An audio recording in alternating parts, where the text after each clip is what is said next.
अल्पवयीन मुलींवरील अत्याचारांची मालिका सुरूच. नगरपालिकेचे सुरक्षा दल कुचकामी. संगमनेर शहर व तालुक्यात अल्पवयीन मुलींवरील अत्याचाराच्या घटना काही केल्या थांबताना दिसत नाहीत. एकीकडे महिलांच्या सुरक्षेसाठी मोठा गाजावाजा करत सुरक्षा दल स्थापन केल्याचा दावा करणाऱ्या संगमनेर नगरपालिकेचा दिखावा उघड होत असतानाच प्रत्यक्षात या यंत्रणा कुठेच कार्यरत नसल्याचं भीषण वास्तव्य समोर आलं आहे. रणखांबे येथील घटना.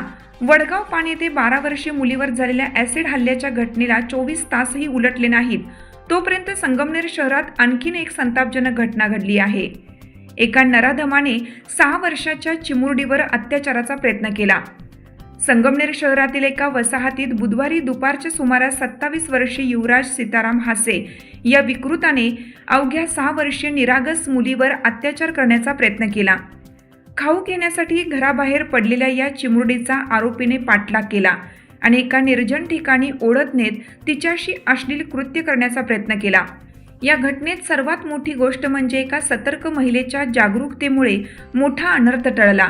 त्या महिलेला आरोपीच्या हालचाली संशयास्पद वाटल्याने तिने पाठलाग केला आणि योग्य वेळी आरडाओरडा करत घटनास्थळी धाव घेतली.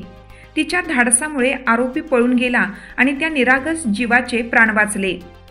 घटनेनंतर संतापजनक बाब म्हणजे आरोपीच्या बाजूने काहींनी पीडितेच्या आईवर दबाव टाकत प्रकरण दडपण्याचा प्रयत्न केला. तब्बल 25,000चे आमिष दाखवून तक्रार मागे घेण्यास भाग पाडण्याचा प्रयत्न झाला असल्याचे सांगितले जाते. या प्रकरणात पोलिसांनी आरोपी विरुद्ध भारतीय न्याय संहितेचे कलम 74-78 POCSO कायदा कलम 8-12 अंतर्गत गुन्हा दाखल केला.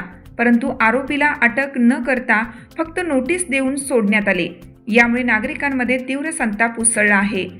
आरोपीने यापूर्वीही 3 अल्पवयीन मुलींवर अशाच प्रकारचं कृत्य केलं आहे. प्रत्येक वेळी दबाव आणि पैशाच्या जोरावर प्रकरण दडपलं गेलं म्हणजेच हा प्रकार पहिल्यांदाच घडलेला नसून एक साखळी स्वरूपातील गुन्हेगारी असल्याचे स्पष्ट होते.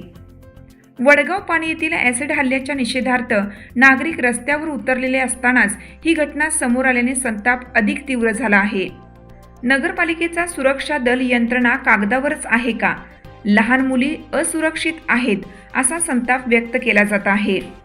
संगमनेरमध्ये घडणाऱ्या या सलग घटनांनी सुरक्षा व्यवस्थेचे भीषण अपयश, समाजातील विकृत मानसिकतेचा वाढता धोका आहे असाच आहे. आता तरी प्रशासनाने जागे होऊन ठोस आणि कठोर पावले उचलली नाहीत तर पुढचा अनर्थ टळणे अशक्य होईल.